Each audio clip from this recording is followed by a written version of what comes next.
আবার বদলাবে। একটু বড় হলে তার আশ্রয় কি হবে বাবা? লেখাপড়া, বিদ্যা। কাঁধে করে বই খাতা নিয়ে শুধু ছুটবে এদিক ওদিক সেদিক। বাবা মা বলবে তুই শুধু পড়াশোনাটা ঠিকঠাক কর, আর তোর কিচ্ছু করতে হবে না, তাই না? অর্থাৎ আশ্রয় বদলে গেল। আবার যখন সে আরো বড় হবে, আপনি বিবাহ দেবেন, ছেলে মেয়ে হবে, তখন কি সে খেলনা নিয়ে বসে থাকবে? বাবা, সময়ের সাথে সাথে, পরিস্থিতির সাথে সাথে মানুষ বদলে যায়।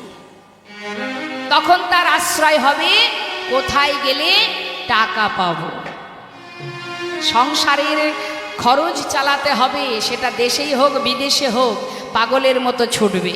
তাহলে এক জীবনে কতবার আশ্রয় বদলালো? 3 বার। আবার সেই ব্যক্তি যখন বৃদ্ধ হয়ে যাবে, যখন কিনা তার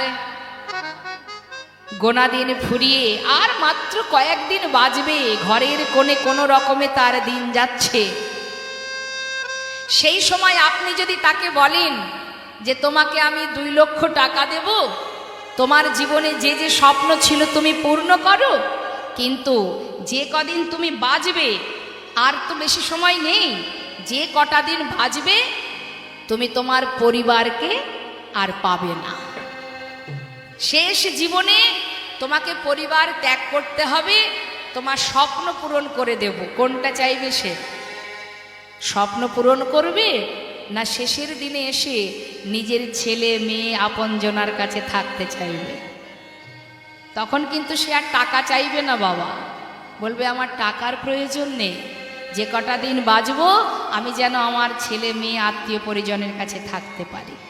তাহলে এক জীবনে বারবার আমাদের মন বদলে যায়, পরিস্থিতির সাথে সাথে আমরা বদলাই। কিন্তু জগতে এমন একজন আছে যাকে বিশ্বাস করলে, ভরসা করলে, যে কোনো পরিস্থিতিতেই সে কখনো তোমার কাছ থেকে দূরে সরে যাবে না।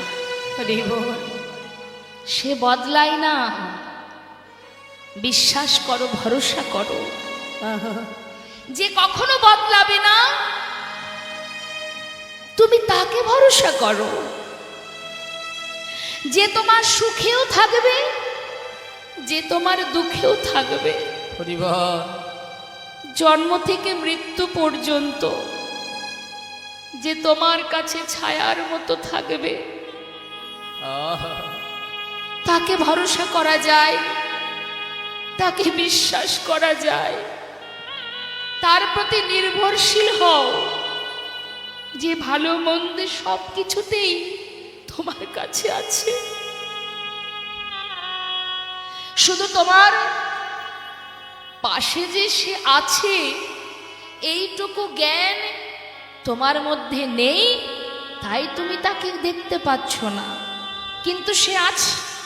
যত সময় তুমি না যাবে, অর্থাৎ তোমার মৃত্যু যত সময় না আসবে, তত সময় সে তোমার পাশে আছে এবং থাকবে। এটা যে জেনেছে, যে বুঝেছে, সে অসার বস্তুকে আগলে বসে নেই। কালই বলেছিল এক ভক্ত কথাটা, যে একটা গানের, আমার কাছে একটা আশা করেছিল একটা গান শোনার, তো এই পরিপ্রেক্ষিতেই আমি সেই গানটা গাইছি। যিনি বিশ্বকবি রবীন্দ্রনাথ ঠাকুর, যিনি কিনা কবিগুরু রবীন্দ্রনাথ, তিনি তার ভজনের মধ্যে দিয়ে তিনি ভগবানকে বলেছিলেন, হে প্রভু, তুমি আছো, কিন্তু আমি তোমাকে দেখতে পাইনি। কোনটি সার কোনটি অসার বুঝবে কবে গো? সময় চলে গেলে বুঝবে। সময় করিয়া পত্রী ধরিয়া যেবা চলে দ্রুত গতি, সময়ের শেষে অনায়াসে সে যেন চলে যায় আপন বাসে। দেখুন বাবা, এক ভক্তের কথা একটু মনে পড়ে যায়। নিজেকে সঁপে দিয়েছিলেন এই নবদ্বীপেই। তিনি হচ্ছেন আস্তে আস্তে আমার গৌরহরিরই ভক্ত, যিনি দাপর যুগে ছিলেন দেবর্ষি নারদ, যিনি কলিতে হয়েছেন শ্রীবাস পণ্ডিত, যার ঘরে মহাপ্রভু সর্বদাই ভক্তগণকে নিয়ে হরিনাম করতেন।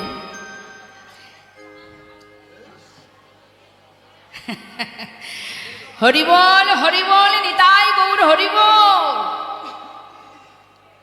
তা মা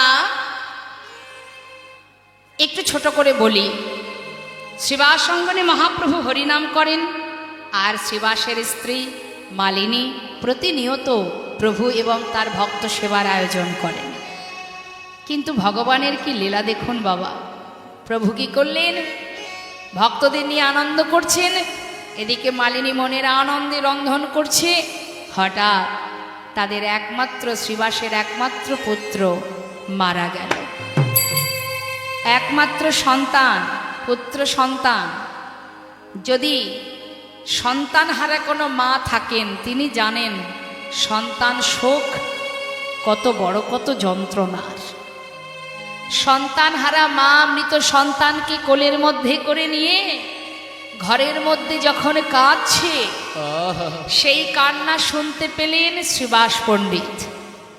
পাশের ঘরে হরিনাম করতে করতে শ্রীবাস পণ্ডিত চিন্তা করছেন যে মালিনীর কান্নার শব্দ কি হলো।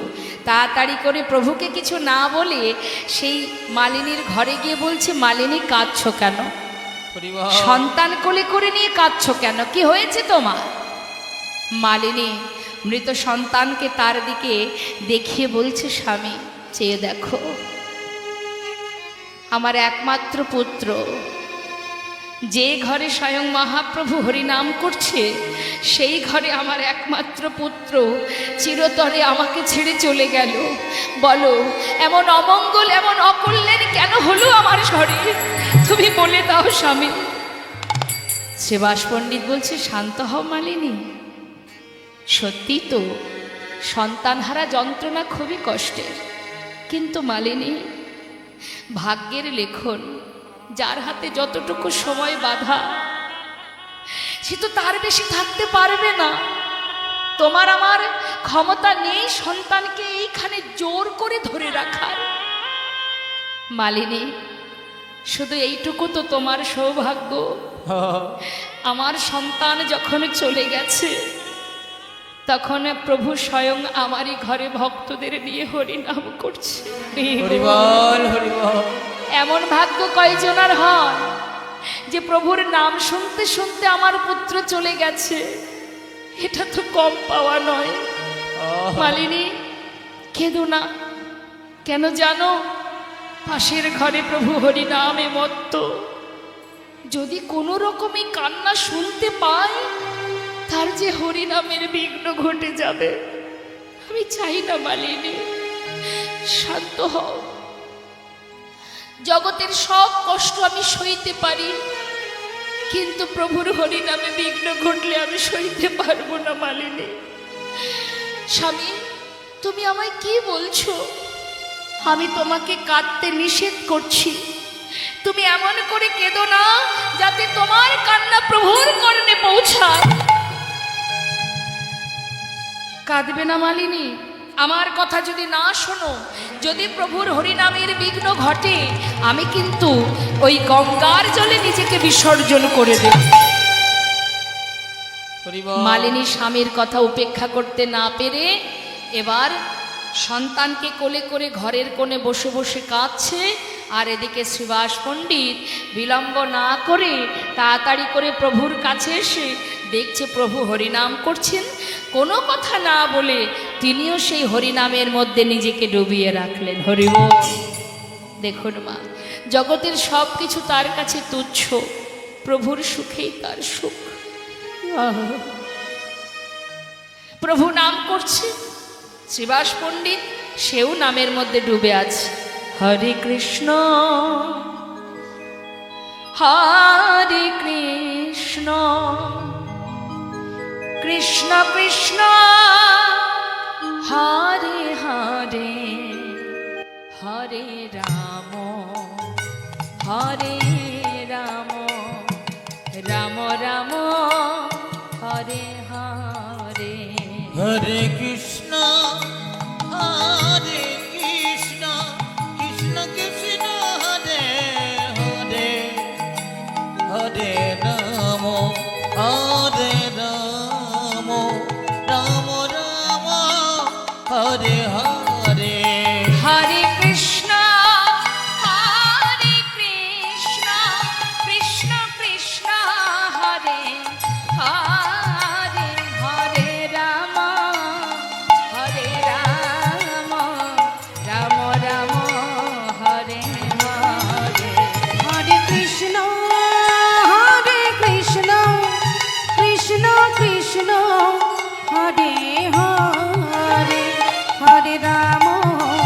হরে রাম রাম রাম হরে হরে হরে কৃষ্ণ হরে কৃষ্ণ কৃষ্ণ কৃষ্ণ হরে হরে হরে রাম রাম রাম রাম হরে হরে হরে কৃষ্ণ কৃষ্ণ কৃষ্ণ কৃষ্ণ হরে হরে হরে রাম রাম রাম রাম হরে হরে শ্রীবাস দয়াময় একটা কথা জিজ্ঞাসা করব, তিনি কি জানেন না মা? সবই তো জানেন। ও শ্রীবাস, আজ আমি তোমার ঘরে হরিনাম করছি ঠিকই, কিন্তু কোনো আনন্দ পাচ্ছি না কেন? সে কি প্রভু, তুমি আনন্দ পাচ্ছ না কেন প্রভু? আমার কি কোনো ত্রুটি হলো? কি হয়েছে প্রভু, আমায় বলো। না না শ্রীবাস, আমি বুঝতে পারছি না আজ আমি কেন আনন্দ পাচ্ছি না। আচ্ছা শ্রীবাস, তোমার ঘরে কি কোনো অমঙ্গল হয়েছে? শ্রীবাস পণ্ডিত বলছে, দয়াময় আমার ঘরে? এ তুমি কি বলছো? ও দয়াময়, আমার ঘরে অমঙ্গল কেন হবে? যার ঘরে মঙ্গলময় হরি ভক্তগণকে সঙ্গে লয়ে হরি নাম করে, তার ঘরে কি অমঙ্গল হতে পারে?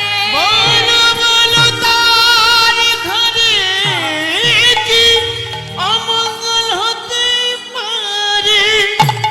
দয়াময় গৌরহরি, তুমি স্বয়ং আমার ঘরে,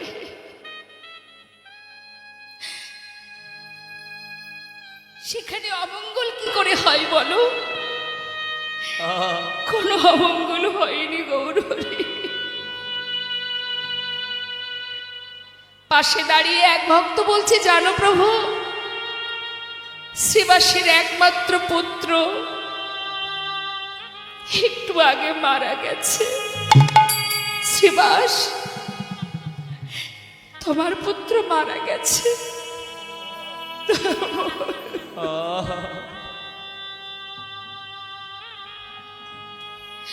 এ কথা বলো না প্রভু, আমার পুত্র কেন হবে? ও দয়াময়, তুমি ছাড়াই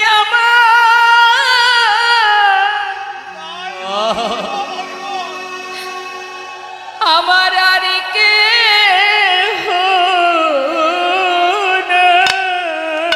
এ জগতে তুমি ছাড়া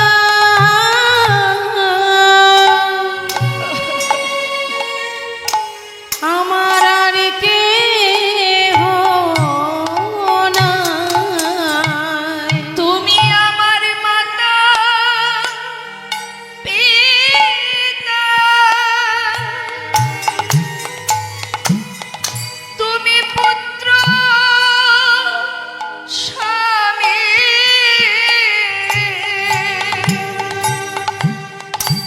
তুমি ছাড়া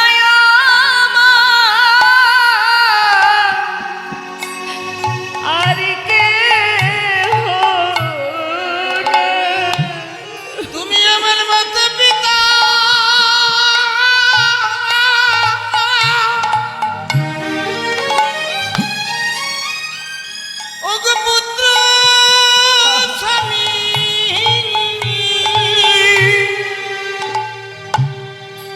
এ জগতে তুমি ছাড়া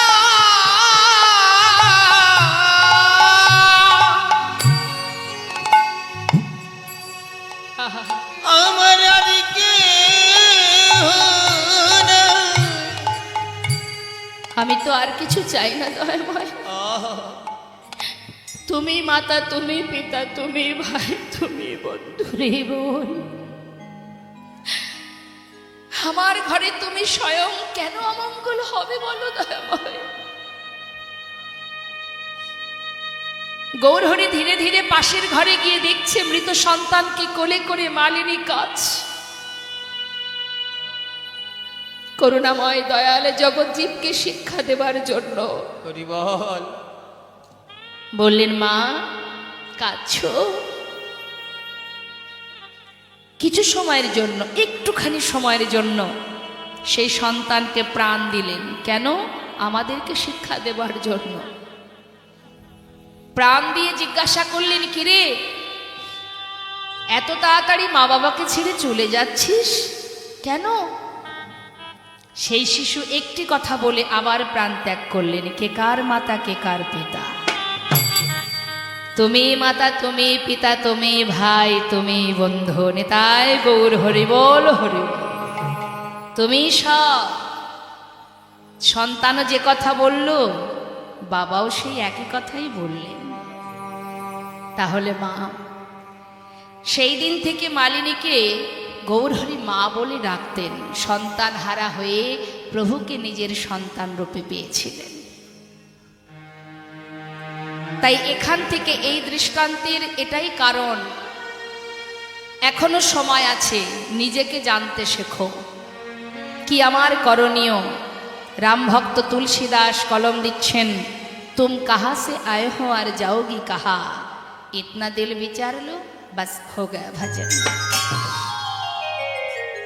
একবার শুধু নিজেকে জানো, তবেই বুঝবে তুমি কে আর কে তোমার। হরি বল, হরি বল। ধীরে ধীরে তার কাছে গিয়ে দাঁড়িয়েছেন প্রভু। মৃদু মৃদু হাসছেন আর জিজ্ঞাসা করছেন, কে তুমি? নাম কি তোমার? কোথা থেকে এসেছো? পরিচয় দাও। কেন এমন করে দূরে দাঁড়িয়ে আমার দিকে তাকিয়ে কাঁদছো? কি চাই তোমার? দয়াময়, আমি অগ্রদ্বীপ থেকে এসেছি। আমার নাম গোবিন্দ ঘোষ। আমি এসেছি তোমার কাছে। আমার বাসনা আমি তোমার সঙ্গী হব। আমার সঙ্গী হবে? প্রভু হাসছেন, বাবা আমার সঙ্গী হবে? শোনো শোনো, আমার সঙ্গী হতে যেও না।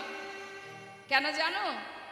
যারা আমাকে ভালোবাসে, যারা আমার সঙ্গী হতে চায়, বা যারা আমার সঙ্গী হয়েছে, তাদের সারা জীবন কষ্ট পেতে হবে না। তাই গৌর হরি বলো তো দেখি মা, এমন কথা শুনলে গোবিন্দ ভজন কেউ করবে আর? হ্যাঁ, যদি তাকে ভালোবাসলে কষ্টই পেতে হয়, তাহলে কেন ভালোবাসবো? আমরা তো সবাই সুখ কামনা করি। প্রভু বলছে, যদি আমাকে ভালোবাসো, আমার যারা সঙ্গী হয় তাদের সারা জীবন কষ্ট পেতে হয়। জেনে রাখবেন ভালো করে, গোবিন্দকে যদি ভালোবাসতে চান তাহলে কষ্টকে বরণ করে নিতে হবে। কারণ ভগবান বললেন, যে করে আমার আশ আমি তার করি সর্বনাশ, তথাপিও যে না ছাড়ে আমার পাশ আমি হই তার দাসানুদাস। অত সহজ নয়। ভক্ত বললেই ভক্ত হওয়া যাবে না। অর্জুনও তো বিরাট বড় ভক্ত, যার রথের সারথি অনন্ত কোটি বিশ্ব ব্রহ্মাণ্ডের মালিক। তা এত বড় ভক্ত হয়ে যার চরণ থেকে গঙ্গা যমুনা সরস্বতী সৃষ্টি, তার চরণ না ধরে সে বলেছিল, মাধব কত জীব হত্যা করেছি হাত দিয়ে, চলো না একটু গঙ্গায় স্নান করে আসেনি। তাই গৌর হরি বল। তাহলে সে প্রভুকে চিনতে পারেনি মা, এত বড় ভক্ত হয়েও। আর আমরা দিনে দুটো নকুল দানা দিয়ে যদি নিজেদেরকে ভক্ত মনে করি, হবে? খাবে খাবে, না খাবে না খাবে, খেলেও নকুল দানা, না খেলেও নকুল দানা, ওই পর্যন্তই সীমাবদ্ধ। কারোর বাড়িতে হয়তো দিনে দুবার কি তিনবার পাই, অনেকের বাড়ি আছে যেখানে দুটো নকুল দানায় 24 ঘন্টা চলতে হয় গোবিন্দকে। পরের দিন সকালে গিয়ে দেখা, তাও সে নকুল দানাটা গোবিন্দ সেবা করার পর সেটা যে ভক্তরা মুখে দেবে সে সময় তাদের নেই। খায় কালো কালো পিঁপড়ে যারা, ওরা। তাই ওরা ওই কীটকুল থেকে মনুষ্যকুল পর্যন্ত পৌঁছে যাবে, আর আমরা মানব দেহ পেয়ে এই যে হেলায় সময় নষ্ট করছি, আবার ওই কীটকুলে গিয়ে আমাদের গড়াগড়ি খেতে হবে। তা মাগো, প্রভু বলছে ঘরের ছেলে ঘরে যাও, সেই ভালো, আমার সঙ্গী হতে যেও না, সারা জীবন কষ্ট পেতে হয়। জেনে রাখবেন মা, দুঃখ কষ্টের মধ্যে দিয়ে ভগবানের সঙ্গে আমাদের যদি দ্বন্দ্ব হয় তাহলে মুশকিল। কারণ দুঃখ সুখ এরা দুই ভাই, সুখ দুঃখ দুই ভাই, এরা আসবে যাবে আসবে যাবে। আমরা যতদিন এই ধরায় আছি এরা দুজন আসা যাওয়া করবে, দিন আর রাতের মতো। কখনো যদি সুখ আসে, আপনি যদি সুখ পেয়ে পাগলের মতো হয়ে যান, তাহলে কিন্তু পরবর্তীতে দুঃখ আসলে আর সেটা সহ্য করতে পারবেন না, কি তাই তো? আবার দুঃখ পেয়ে যদি ভেঙে পড়েন তাহলেও মুশকিল। তার কারণ দুঃখ এখন আপনার আছে, দরজার বাইরে সুখ দাঁড়িয়ে আছে। সময় যখন হবে দুঃখ চলে যাবে, সুখ প্রবেশ করবে। আবার সুখ পেয়ে আনন্দ করার কিচ্ছু নেই, এসেছে ভালো কথা, এসেছে, আনন্দ করার কিচ্ছু নেই, কারণ তুমি প্রস্তুত থাকো, পরে আবার দুঃখ দাঁড়িয়ে আছে দরজার পিছনে, সেও ঢুকে যাবে। তাই এদের জন্য গোবিন্দ ভজন ভুলে যাব, তার মুখ দেখবো না। আছে অনেকে একটু যদি কষ্ট পেয়েছে, তার সেবা তো পড়ে থাক, তাকে গিয়ে একবার প্রণাম পর্যন্ত আর সে করে না, এতটাই বোকা। থামাগো, প্রভু ঠিক তেমন করে গোবিন্দকে যাচাই করছে। বলো, সইতে পারবে দুঃখ কষ্ট? গোবিন্দ ঘোষ বলছে, পারবো না প্রভু, এ আমার কেমন কথা, তোমার সঙ্গী হব এটাই আমি চাই, তার মধ্যে দুঃখ আসুক কষ্ট আসুক আমি কিচ্ছু জানতে চাই না। বাহ, তাহলে আজ থেকে তুমি আমার সঙ্গী তো হতে চাও? হ্যাঁ প্রভু। বেশ, প্রভু বললেন, তাহলে শোনো গোবিন্দ, আজ থেকে তুমি আমার সঙ্গী। সঙ্গী করে নিয়েছে মা, আপনারাও তো সঙ্গী হয়েছেন ভগবানের।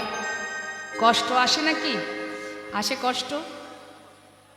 না, কষ্ট তারাই পায় যারা মায়ার সংসারে জড়িয়ে গেছে। যারা ভগবানের সুখে সুখী, তাদের জীবনে কষ্টটাকে কষ্ট মনে হয় না, তাদের সেই দিনটাকেই কষ্ট মনে হয়। হরি কথা কৃষ্ণ কথা বিহীন যেদিন, সেই দিন তার জীবনের দুর্দিন। নিতাই গৌর হরি বল হরি বল। তাই প্রভু পরীক্ষা করছে, ও গোবিন্দ, শুরু হলো পরীক্ষা। এই লীলা শোনার একটাই কারণ, যত ভক্তের কথা শুনবেন, ভক্ত কিভাবে ভগবানের পথ অবলম্বন করেছে, সেই পথে যদি একটুও যেতে পারি, সেই জন্য ভক্তের কথা শুনতে হয়। গোবিন্দ, নীলাচলে এসেছ, জগন্নাথ দর্শন করেছ, ভক্ত তো কম নয়, সহজে ছাড়ার পাত্র নয়। ও প্রভু, তুমি কার কথা বলছো? কেন? ওই যে জগন্নাথ। তুমি যার কথা বলছো তাকে তো দর্শন করেছি প্রভু, কিন্তু জানো, আজ আমি সাক্ষাৎ জগন্নাথ দর্শন করছি। গৌরহরি সব কিছু বুঝেছেন, বুঝেও না বুঝার ভান করে বলছে, সে কি গোবিন্দ, তুমি আবার সাক্ষাৎ জগন্নাথ কোথায় দেখলে এখানে? ও দয়াময়, শুনবে তুমি? তাহলে শোনো। তুহু জগন্নাথ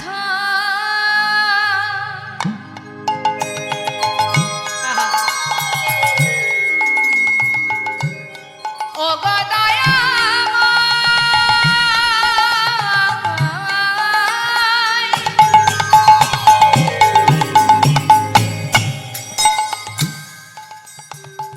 তুমি আমার জগন্নাথ,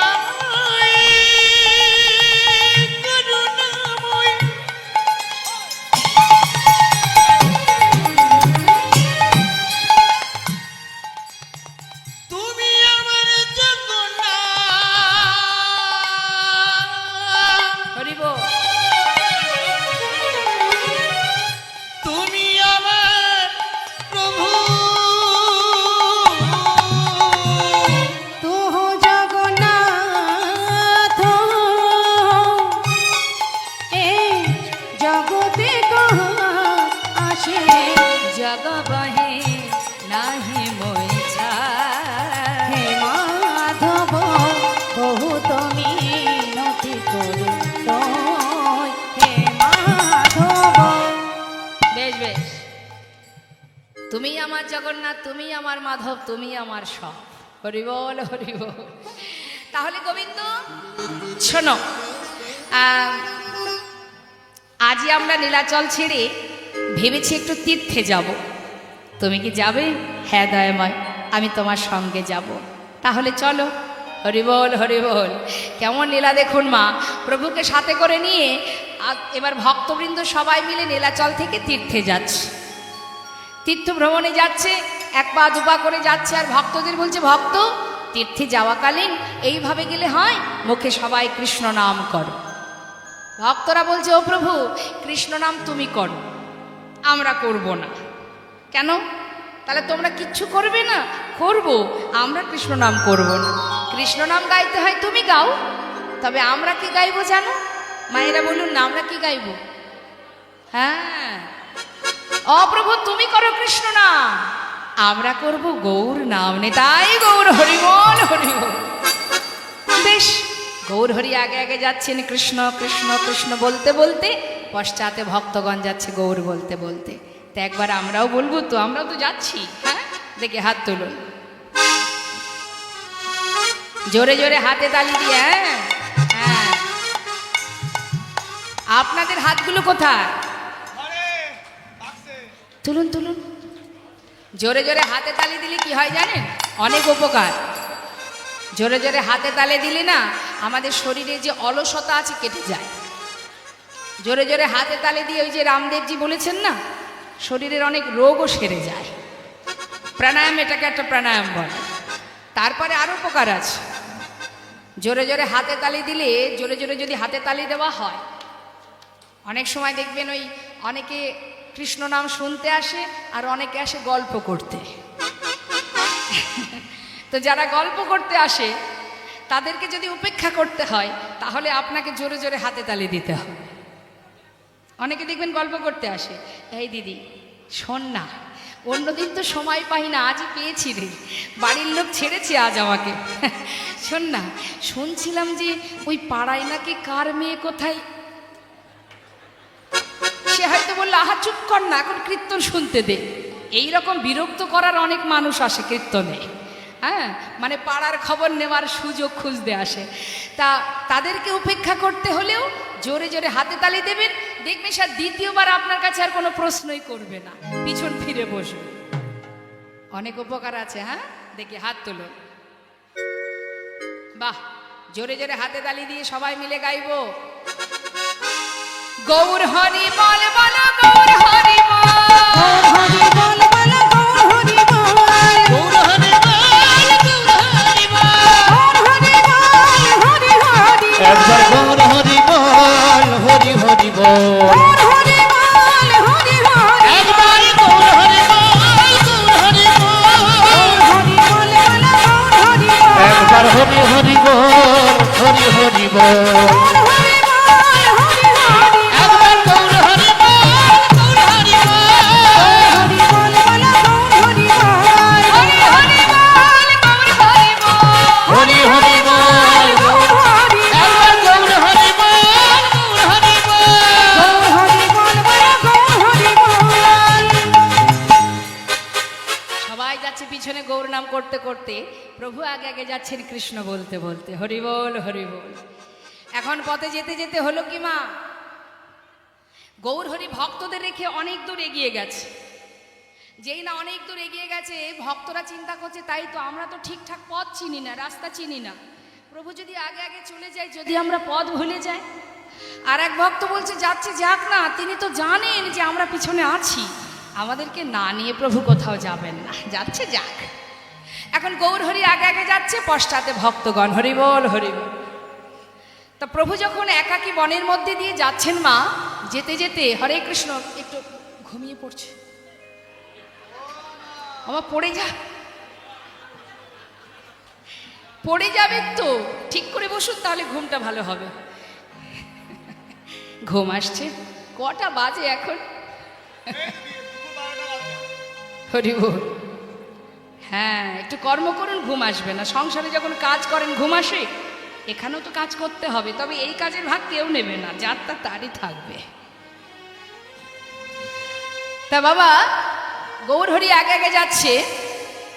এখন পিপাসায় প্রভুর কণ্ঠটা শুকিয়ে গেছে, তৃষ্ণার্ত। পথে যেতে যেতে মনে মনে চিন্তা করছে, কোথাও যদি একটু জল পেতাম, তৃষ্ণাটা নিবারণ করতাম।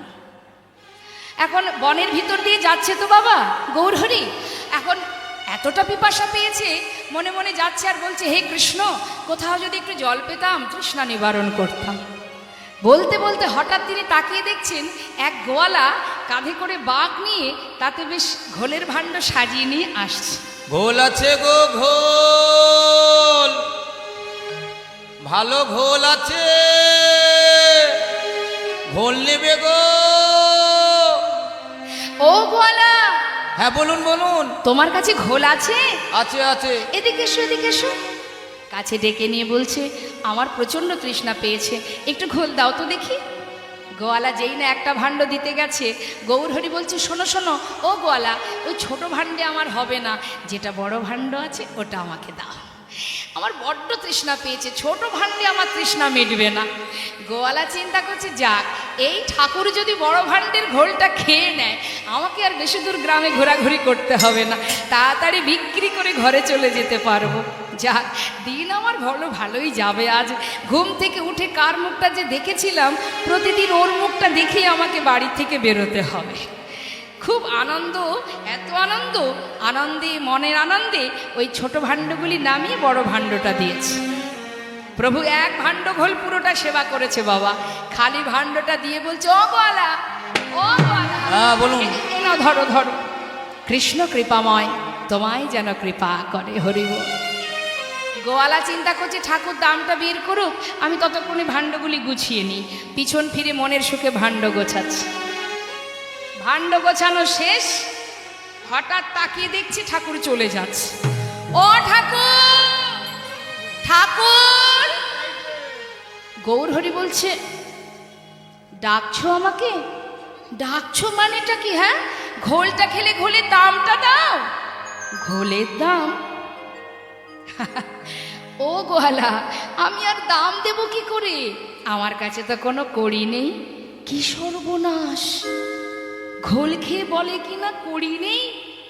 আগে বলনি কেন? তাহলে ঘোল দিতাম না, তাও কিনা বড় ভাণ্ডের ঘোল। এখন ঘোল খেয়ে বলে কিনা দাম নাই। অত শত জানি না, আগে দাম দেবে তারপরে যাবে। গৌরহরি বলছি, দেখো আমি তো সন্ন্যাসী, আমি করি কোথায়? হায় হায় পোড়া কপাল, ঘুম থেকে উঠে যে কার মুখটা দেখেছিলাম, জানলে বাড়ি থেকে বেরোতাম না। কি সর্বনাশ, এত বড় ক্ষতি করে দিল এই ঠাকুর আমার। গৌরহরি দেখছে তাই তো, অর্থের জন্য বসে বসে কাঁদছে, এক পা দুপা করে পাশে এসে দাঁড়িয়েছেন। তাই গৌরহরি বল, গোয়ালা কেঁদো না, শান্ত হও, তোমার ঘোলের দাম চাই। এই তো দেখো, আমি তো সন্ন্যাসী, আমার কাছে করি নেই, তবে পশ্চাতে না অনেক ভক্ত আসছে, তুমি আমার এই ঘোলের দামের কথাটা বলো, ওরা তোমাকে ঘোলের দাম দিয়ে যাবে। এই বলে প্রভু চলে গেলেন। গোয়ালা কিন্তু ঘোলের দাম নেবার জন্য পথের ধারে বসে আছে মা। আর এদিকে ভক্তবৃন্দ তারা মনের আনন্দে প্রভুর চরণ স্মরণ করতে করতে তারা সবাই মিলে গাইতে গাইতে আসছে। হরি বল, হরি বল। পশ্চাতে আসছে নাম করতে করতে, প্রভুর চরণ স্মরণ করতে করতে। তারা তো জানে না সামনে এরকম একটা বড় বিপদ বসে আছে। মনের সুখে গাইতে গাইতে যাচ্ছে। মন লাগুরে, মন লাগুরে, এ মন লাগুরে, এ মন লাগুরে, মন লাগুরে, মন লাগুরে, মন লাগুরে, লাগুরে, লাগুরে।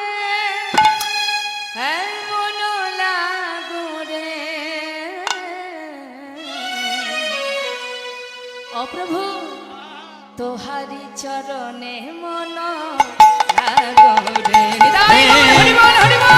তোমারি চরণে মন লাগো রে, তোমারি চরণে মন লাগো রে।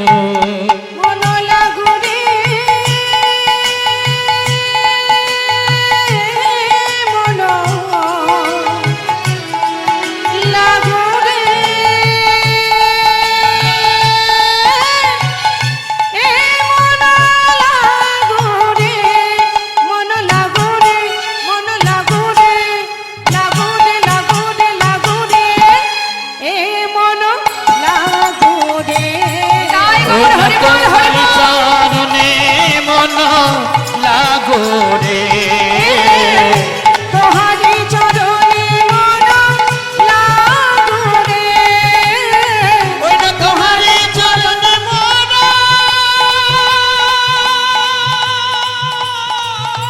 লাগু রে। এই, বন্ধ করো। কে বললো কথাটা? ওই যে বসে আছে, অনেকক্ষণ থেকে বসে আছি। ঘোলের দামটা দাও তো বাপু, আমি যাই। ঘোলের দাম কেন? তোমার ঘোলের দাম দিতে যাবো কেন? কে খেয়েছে তোমার ঘোল? গলা বলছে আমি তাকে চিনি না। ঘোল খেয়ে বলে কিনা দাম নাই। শোনো, দাও তো দেখি, তোমাদের সঙ্গের সঙ্গী, দেখি ঘোলের দামটা দাও। ভক্তরা বলছে ঘোলের দাম দেব, কে খেয়েছে বলতে পারছো না, এমনি এমনি কেন দাম দিতে যাব? এই ঘোল খেয়েছো নাকি? এই ঘোল খেয়েছো? এই তোমরা ঘোল খেয়েছো? ওমা, আপনারা কি ঘোল খেয়েছেন? আমরা বলদেব মন্দিরে প্রসাদ পেয়েছি, আমরা ঘোল খাইনি। খাওনি তো? বাবা আপনারা খেয়েছেন নাকি গোয়ালার কাছ থেকে ঘোল? কিন্তু ঘোল তো খেয়েছেন, দুধের তৈরি ঘোল খেয়েছেন তো? হ্যাঁ, আরেকটা ঘোল খাইছি, আরেকখান খাইছি, সেটা কি ঘোল? ওই যে সংসারের ঘোল। ও তো সবাই খেয়েছে। তা যাই হোক, তুমি যদি বলতে না পারো কে খেয়েছে, তাহলে দাম দেবো কেন? বলছে দেখো, বললাম তো আমি তাকে চিনি না। না, তুমি চেনো না, জানো না, তো দেখতে কেমন বলতে পারবে? সেটা একটু একটু বলতে পারবো। আচ্ছা তাই বলো, তবু তো বুঝতে পারবো কে সেই ব্যক্তি তোমার কাছে ঘোল খেয়ে দাম দেয়নি। বলছে শুনবে, আহা কি আর বলবো গো, এমন মানুষ আমি আগে কখনো দেখিনি। বর্ণনা দিচ্ছেন মা, কি বলছেন? নবীনা জাবানা, বেশি বয়স নয় তো, 24 বছর বয়সে প্রভু সন্ন্যাসী হয়েছিলেন না? তাই বলছি শোনো শোনো, দেখলাম নবীনা জাবানা, গলিত কাঞ্চনা,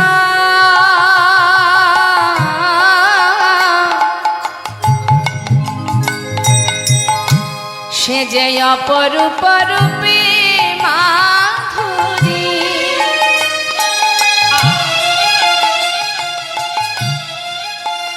যাইরে রূপের বলিহারি, সে যে ভুবন ভোলানো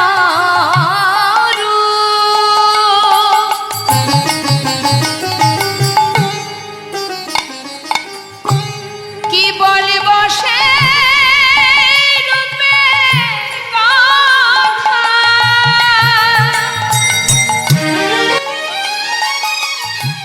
যাইরে রূপের বলিহারি,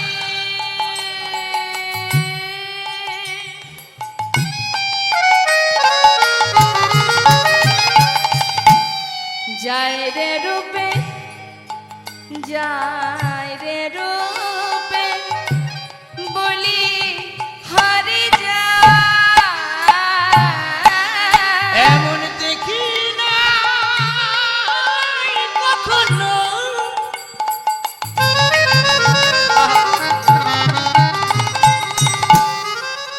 এমন ভুবন ভোলানো সেই রূপ রূপ।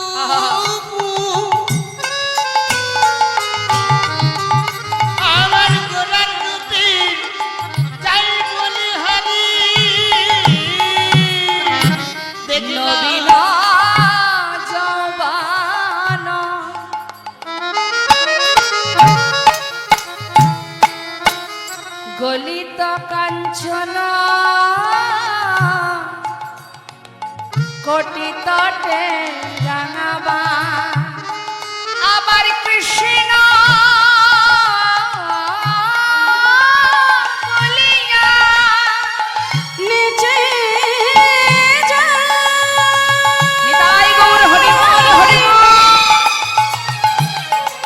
মুখে কৃষ্ণ কৃষ্ণ কৃষ্ণ বলে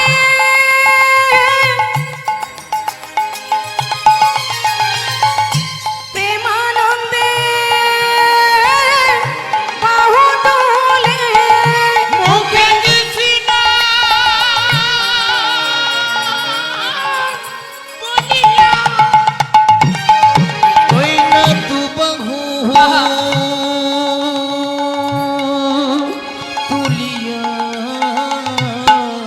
ওগো নাচিয়া নাচিয়া যায় নাচিয়া নাচিয়া যায় মুখে কৃষ্ণ বলিয়া বাহু তোলিয়া নাচিয়া নাচিয়া যায় গৌর আমার নাচিয়া নাচিয়া যায় কাঁচা সোনা কাঁচা সোনা কাঁচা সোনা কাঁচা সোনা দেখে মনে হলো কাঁচা সোনা আমাদের দেখে মনে হলো কাঁচা সোনা এমন রূপে মানুষ আমি কভু দেখি না দেখে মনে হলো কাঁচা সোনা এমন রূপে মানুষ আমরা কভু দেখি না দেখে মনে হলো যেন কাঁচা সোনা দাঁড়াও দাঁড়াও দাঁড়াও দাঁড়াও এতক্ষণে বুঝলাম গো কাঁচা সোনার মতো দেখতে জগতে তো একজনই আছেন তিনি আমার গৌর সুন্দর সে ঘোল খেয়েছে দাম দিতে পারেনি এই তো ব্যাপার ও বলা আমরা তো তারই সঙ্গী আমরা করি কোথায় পাবো কি সর্বনাশ এখন ইরাও বলে করি নাই কপাল চাপড়িয়ে কাঁদছে মা ভক্তরা কি করবে তারা তো আর দাম দিতে পারছে না তারা লজ্জায় পাশ কাটিয়ে কাটি চলে গোয়ালা চিন্তা করছে বসে বসে কাঁদলে তো আর আমি আর কিছু ফিরে পাবো না কেঁদে আর কি হবে যাই আজ আর বিকিকিনি করবো না ঘরে চলে যাই মনে দুঃখে কষ্টে সেই বাঘটা যেই না কাঁধে তুলতে যাবে হঠাৎ দেখছে বেজায় ভারী নেতাই গৌর হরি বল হরি বল।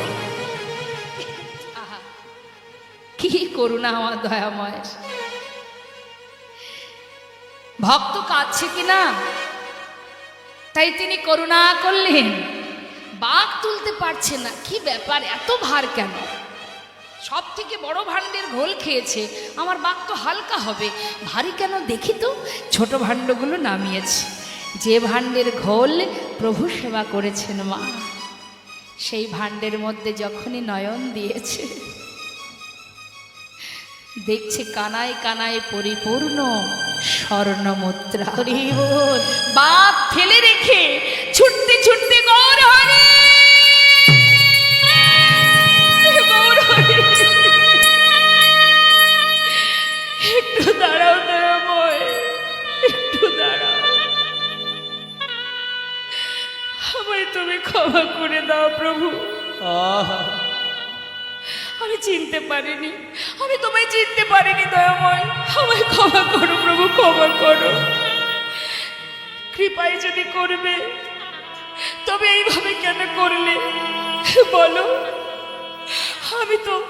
আমি তো ভুল বুঝে কত কটু কথা বলেছি বলো দয়াময় তুমি কি করলে ক্ষমা করে দাও প্রভু ক্ষমা করো আমি যে অপরাধ করেছি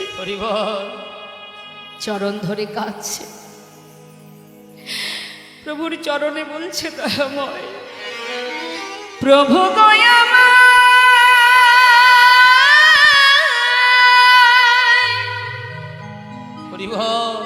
কৃপা করো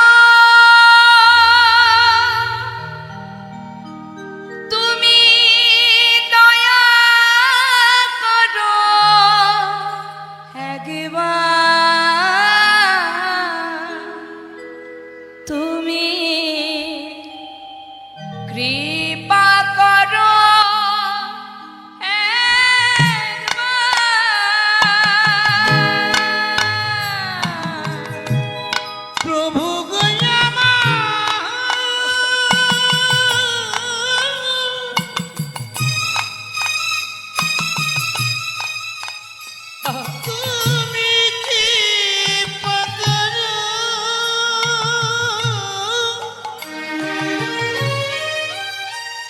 একবারে দয়া করো একবার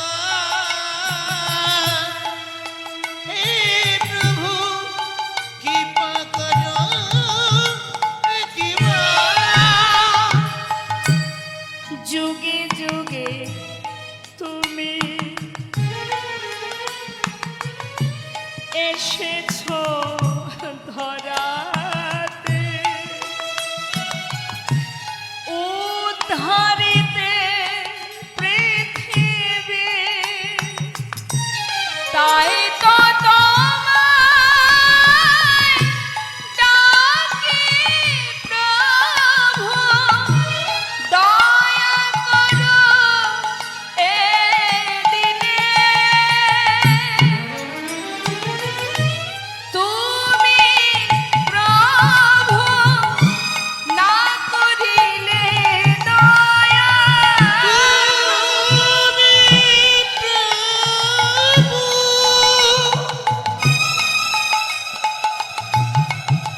আমায় না করিলে দয়া বলো আমি যাব কোথায়? কৃপা করো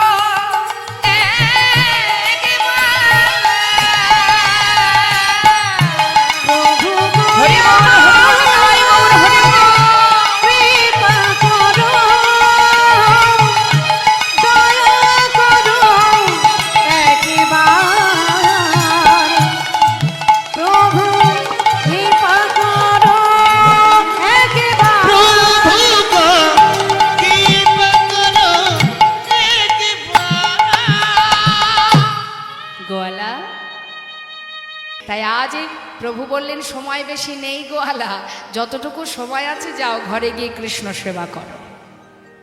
গোয়ালাকে আশীর্বাদ করে বিদায় দিয়ে ভক্তগণকে নিয়ে এবার প্রভু এসে পৌঁছালেন পূর্বস্থলীতে।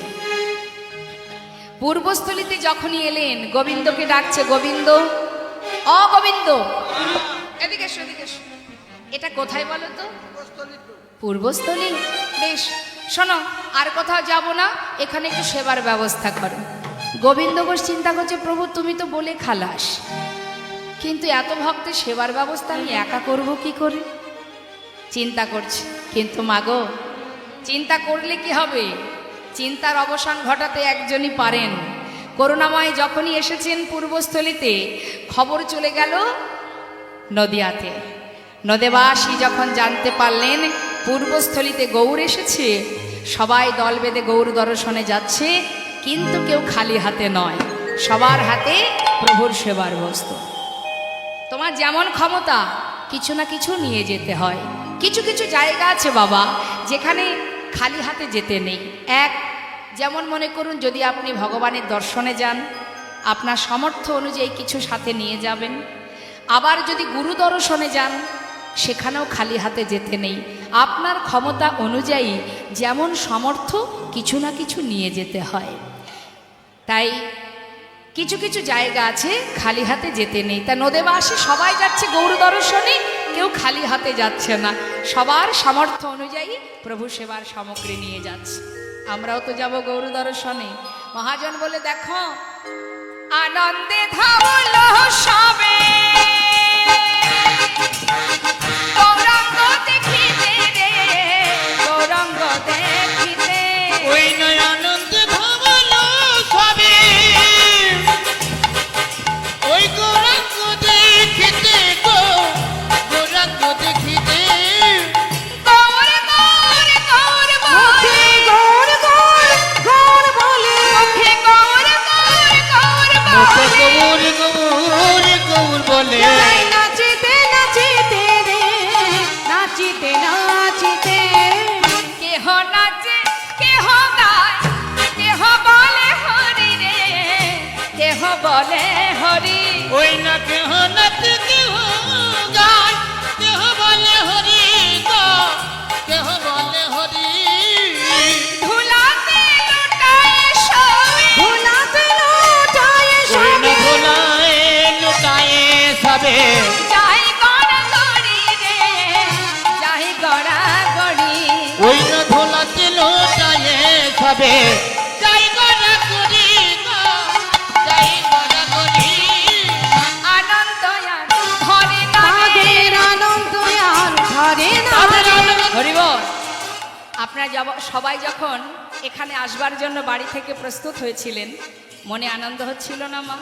যাব নবদ্বীপ ধামে গৌর দর্শনে, যাব গুরু দর্শনে। হ্যাঁ, সেই আনন্দটা কোথায় একবার দেখাতে হবে। আনন্দ আর ধরে না রে। আনন্দ আর ধরে না রে।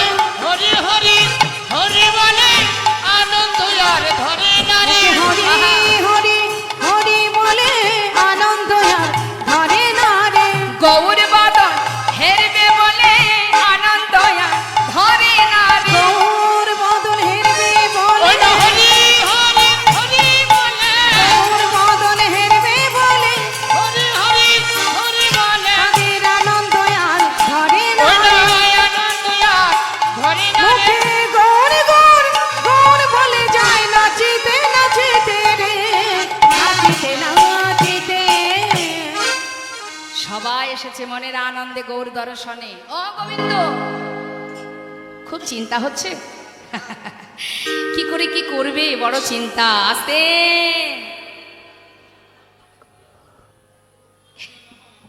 আমার তো 8:30 পর্যন্ত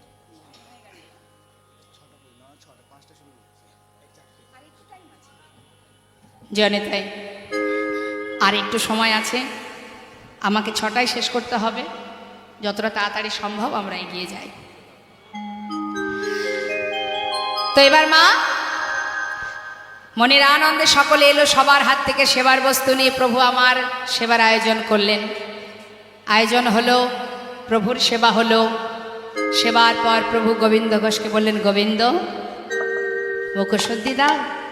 গোবিন্দ চিন্তা করছে আবার মুখশুদ্ধি দরকার। মায়েরা বলুন না, প্রভুর মুখশুদ্ধি কি? হরিত কি? গোবিন্দ ঘোষ বলছে, ঠিক আছে প্রভু, আমি যাব আর আসবো।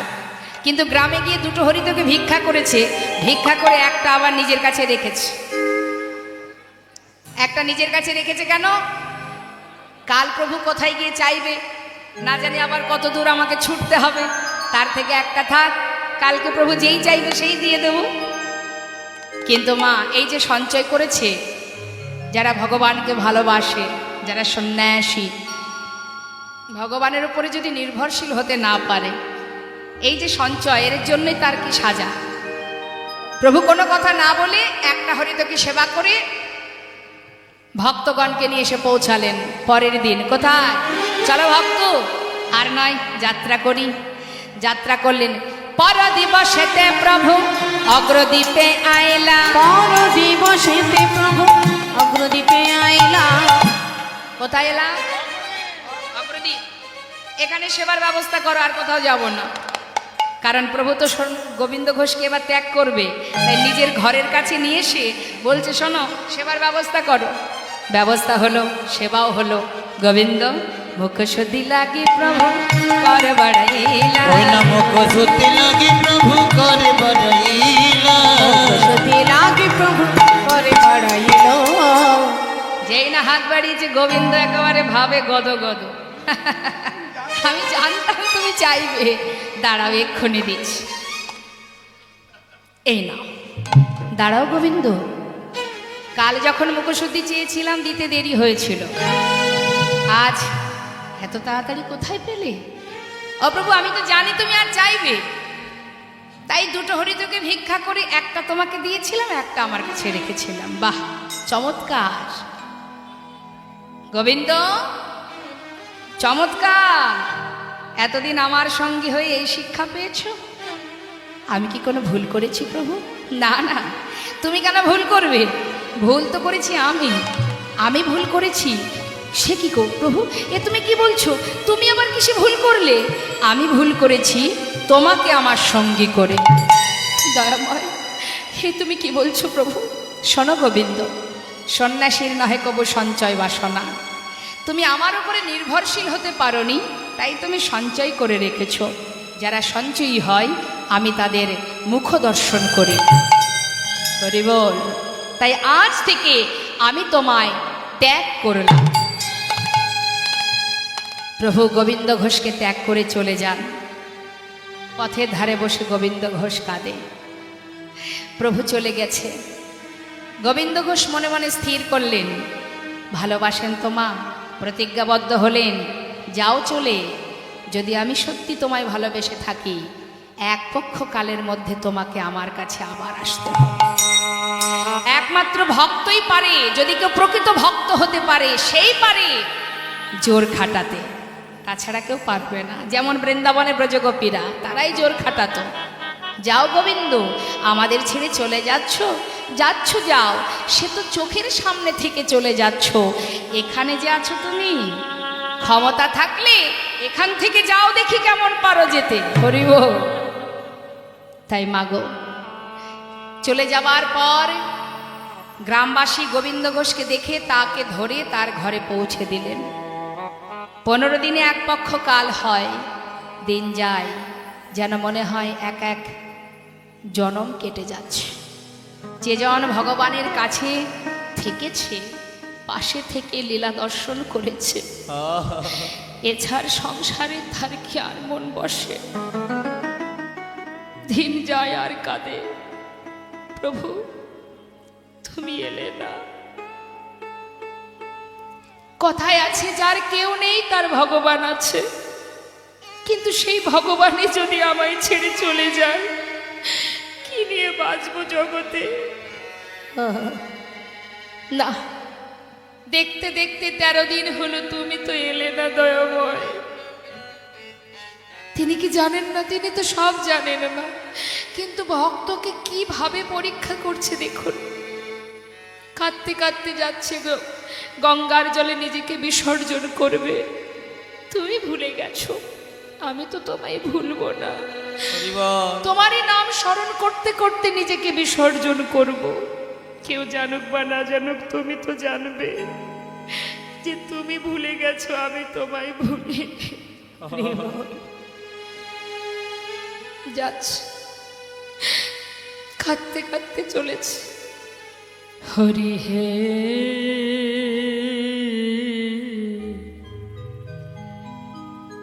বলো আমার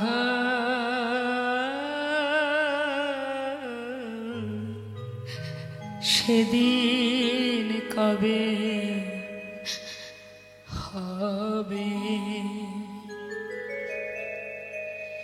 তোমার আশার আশে ওগো দয়াল আছি বসে, বলো বলো কবে চরণ দেবে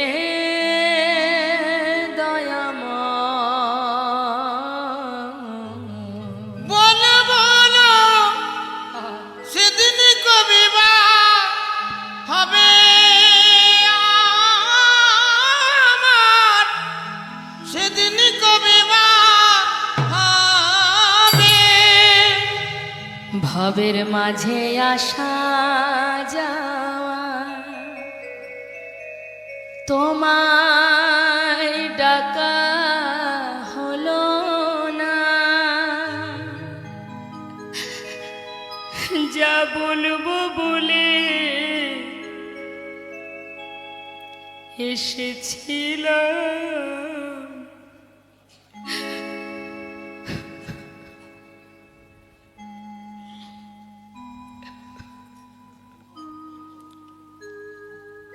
এই ভবের মাঝে আসা যাওয়া,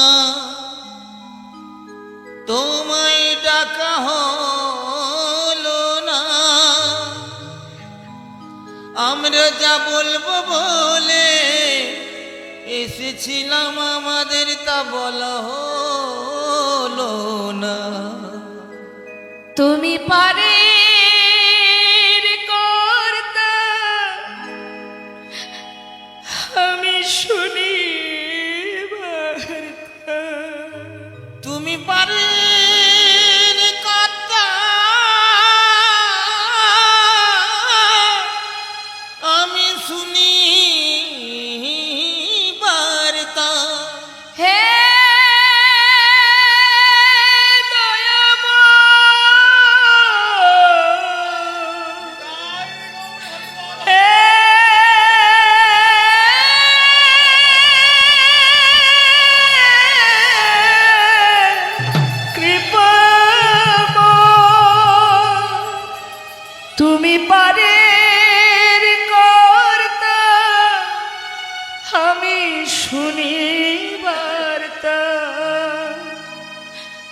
বলো বলো কবে পার করিবে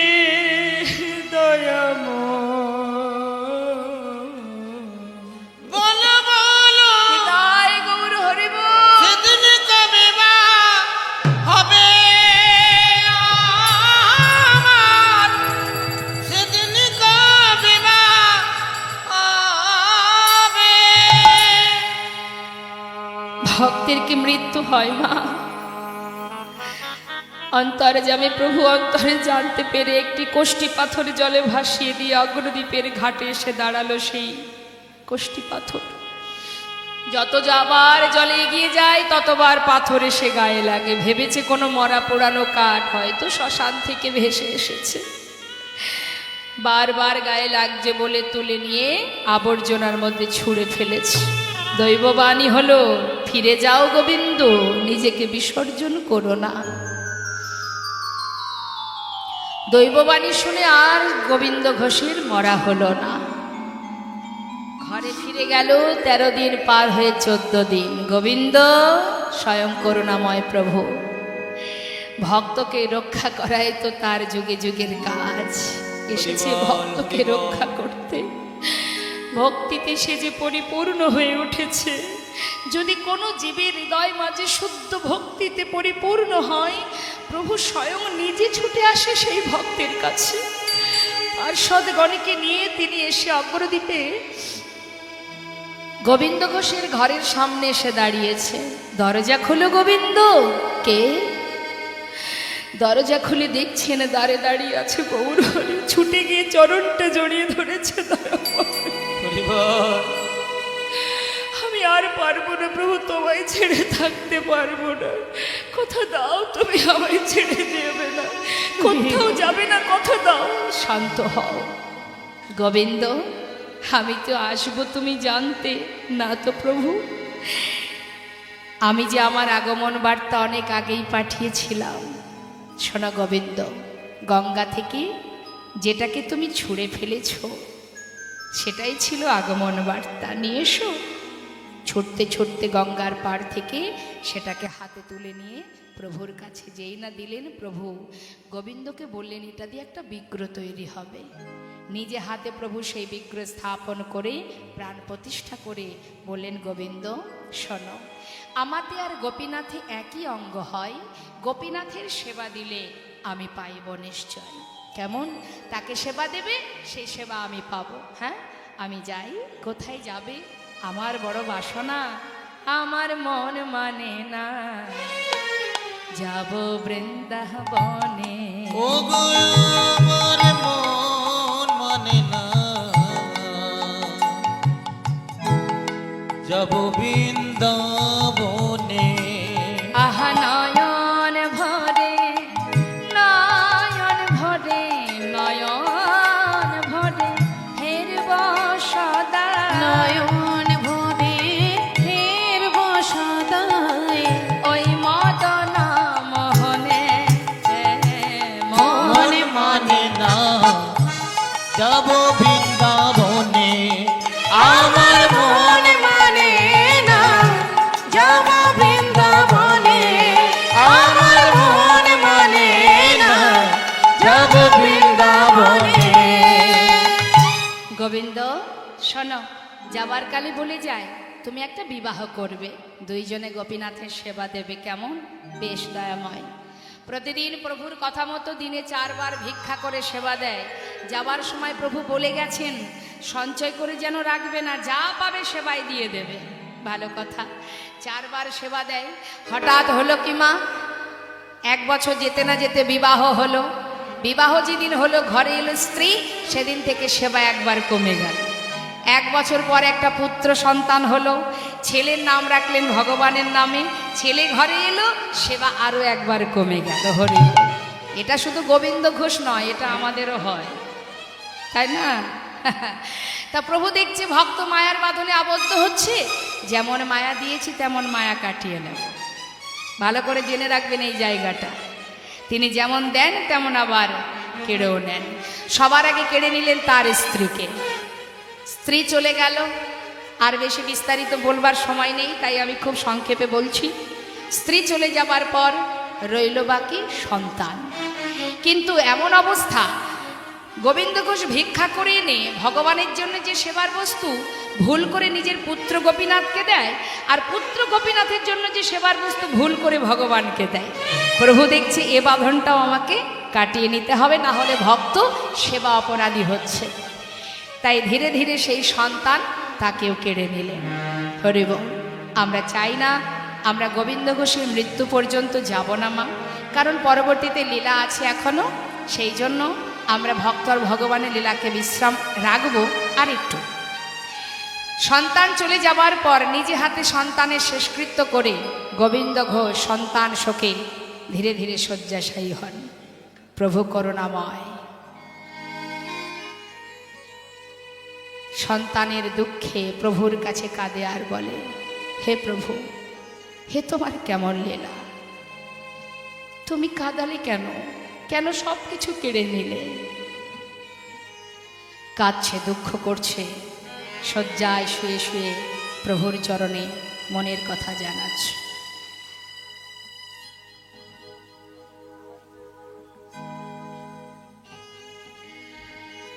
তুমি যদি ভগবান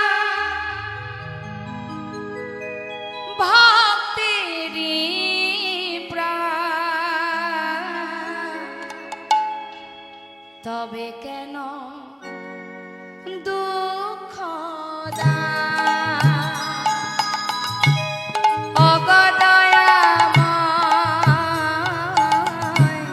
তবে কেন দুঃখ দাও? যদি তুমি ভগবান ভক্তেরি প্রাণ, তবে কেন দুঃখ দাও? ও দয়াময়, তবে কেন দুঃখ দাও? যদি তুমি ভগবান ভক্তেরি প্রাণ, তবে কেন দুঃখ দাও? প্রভু গো, তবে কেন দুঃখ দাও? তুমি যে জীবন, তুমি যে মরণ, তুমি যে সকলের কারণ। অগদয়াময়, তবে কেন দুঃখ দাও? তুমি যে কামনা, তুমি যে ভাবনা, তুমি যে ভক্তির দান। প্রভু, তবে কেন দুঃখ দাও? যদি তুমি বিদায় গৌর হরি বল, ভক্তেরি প্রাণ, তবে কেন দুঃখ দাও? ও গো কৃপাময়, তবে কেন দুঃখ দাও? ও গো দয়াময়, তবে কেন দুঃখ দাও? অগ্রদ্বীপে দর্শন করে আসবেন। আজও মকর সংক্রান্তি তিথিতে প্রভু আমার ভক্তের জন্য ক্রিয়াকর্ম করেন। তাই যে মূল্যবান সময়টুকু আমাদের কৃষ্ণকথা হরিকথার মধ্যে থাকে, সেটাই আমাদের বড় পাওয়া। আবার না জানি কোথায় চলে যাব, আর কার হাতে কতটুকু সময় আছে জানি না। তাই সকল ভক্তচরণে শুধুমাত্র আমি নিজে, আমার জন্যই আপনাদের কাছে আমার একটা জিনিস চাওয়ার, সেটা হলো আশীর্বাদ করবেন। জানি না কতটুকু সময় আছে, যদি আবারও পুনরায় কৃষ্ণ ভজনের মানব জন্ম পাই, যেন আপনাদের মতো এমন সাধু সঙ্গ, ভক্ত সঙ্গ বা এমন গুরুর সান্নিধ্য লাভ করতে পারি, জীবনের শেষ দিন পর্যন্ত যেন ভগবানের গুণকথা বলতে পারিনি। তাই গৌর হরি বল। হরিবল হরিবল। আমার আগে আমারই গুরু ভাই সুরজিৎ বসু আপনাদের খুব সুন্দর একটি লীলা আস্বাদন করালেন। কৃষ্ণের প্রিয় সখা, একদিকে সখা অর্থাৎ বন্ধু, আবার আর একদিকে নিগাড় ভক্ত। একটি মানুষের মধ্যে দুটি গুণ, একদিকে বন্ধু সখা আর একদিকে ভক্ত। বন্ধুত্ব তো জগতে অনেকেরই আছে, আমাদেরও আছে বন্ধু, কিন্তু বন্ধুর মতো বন্ধু কয়জন আছে? আবার এমন ভক্ত বা কয়জন আছে জীবনের সব কিছু শেষ হয়ে গেছে তথাপিও নিঃশ্বাসে প্রশ্বাসে কৃষ্ণ ছাড়া আর কিছু জানতো না। তো আজ যেহেতু আমি গতকাল কৃষ্ণলীলা বর্ণনা করেছিলাম, আজ আমার খুব ইচ্ছা হচ্ছে একটু, বাবা বললেন যে একটা ভক্তলীলা কর, তো ভক্তলীলাই হবে, তবে সেটা বৃন্দাবনের মধ্যে নয়, সেটা হবে নবদ্বীপে গৌরহরির সঙ্গে গৌরহরির এক ভক্তের মিলন। নিতাই গৌর হরি বল হরি বল। তা খুবই ইচ্ছা হয়, নবদ্বীপ ধাম তো, গৌরের কথা বলতে খুব ভালো লাগে। তাছাড়া গৌরহরি মানেই তো যুগল, তাই না মা? বৃন্দাবনে রাধা কৃষ্ণ যুগল, কিন্তু দুটি দেহ এক, আমার গৌর সুন্দর, তাকে যদি দর্শন করা যায় সাক্ষাৎ যুগল দর্শন হয়ে যায়। তাই গৌর হরি বল। একই অঙ্গে দুটো ভাবা যায়, দুটো দেহ একই অঙ্গে, এটাই তো যুগল, প্রকৃত যুগল। তাই সেই ভাবনিধি ব্রজতত্ত্ব ব্রজভাব যিনি প্রকাশ করেছেন শ্রীধাম নবদ্বীপে, তাই তো আজ আমরা রাধা গোবিন্দকে চিনতে পেরেছি। যদি গৌরহরি না জানাতেন আমরা জানতে পারতাম না, কারণ আমাদের সময় তো অল্প, আমরা কলির জীব। বৃন্দাবনে রাধা গোবিন্দ লীলা করেছে সেটা জানার ক্ষমতা কি আমাদের আছে? নেই। তাহলে তিনি জানিয়েছিলেন তাই জেনেছি, না হলে জানবো কোথা থেকে? প্রভু জানালেন তাই জেনেছি। এত সুন্দরভাবে আমরা গৌর কথা কৃষ্ণ কথা শ্রবণ করতে পারছি, ঘরে ঘরে কীর্তন শ্রবণ করছি, কত কত লীলা আমরা শ্রবণ করছি। কীর্তনিয়াদের থেকে ভক্তরা বেশি জানে লীলা, কারণ তারা শ্রবণ করে তো গ্রহণ করে। তা সেই গৌরহরি যিনি এমন এমন অমৃত আমাদের দ্বারে দ্বারে দিয়েছেন, সেই প্রভুর করুণাময়ের একটা লীলা আমরা শ্রবণ করব। ভক্ত ভগবানের মিলন, পুত্র রূপে ভগবান। তাই আজ আসুন আমাদের গৌর কথাকে, গৌর চন্দ্রিকাকে বিশ্রাম রেখে আবার আমরা লীলা কথায় চলে যাব। সবাই মিলে আমরা যে মহাজনের পদাবলী শ্রবণ করছি তার কথাটা একবার স্মরণ করে প্রণাম জানিয়ে যাব। বললেন, যদি কেউ হরিনাম শ্রবণ করে হৃদয় থেকে, তার সমস্ত অন্ধকার, মায়ারূপ অন্ধকার দূরীভূত হয়। যদি কেউ কৃষ্ণ নাম গাইতে পারে, হরিনাম গাইতে পারে, হৃদয় মাঝে কৃষ্ণ প্রেমের উদয় হয়। তো আসুন আমরা সবাই গৌর হরির পার্ষদকে নিয়ে বৈষ্ণব মহাজনের চরণে প্রণাম জানিয়ে লীলায় যাব। সবাই মিলে বলবো,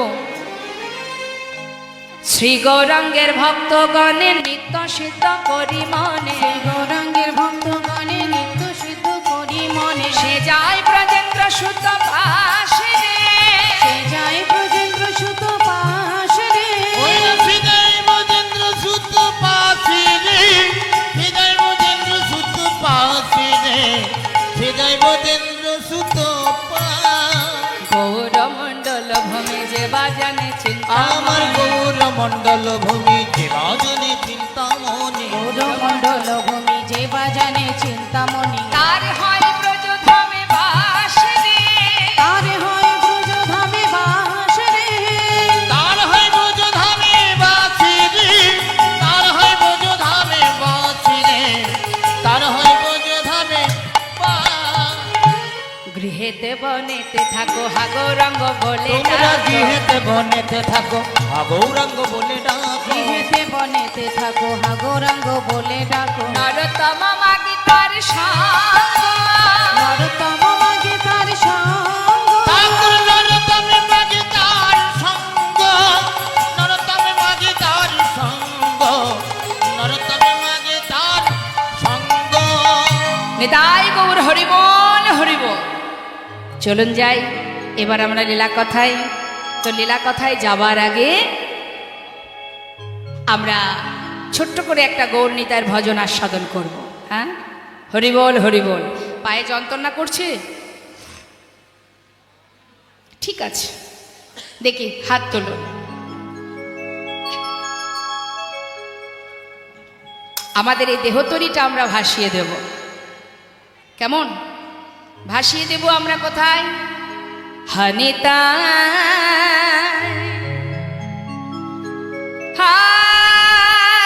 হাগুর বলে সোনায় পাল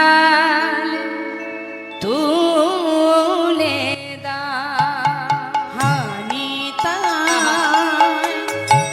আগর বলে নাই পাল তুলে দা হানিতা হাগুর বলে নাই পাল তুলে দাও। হানিতা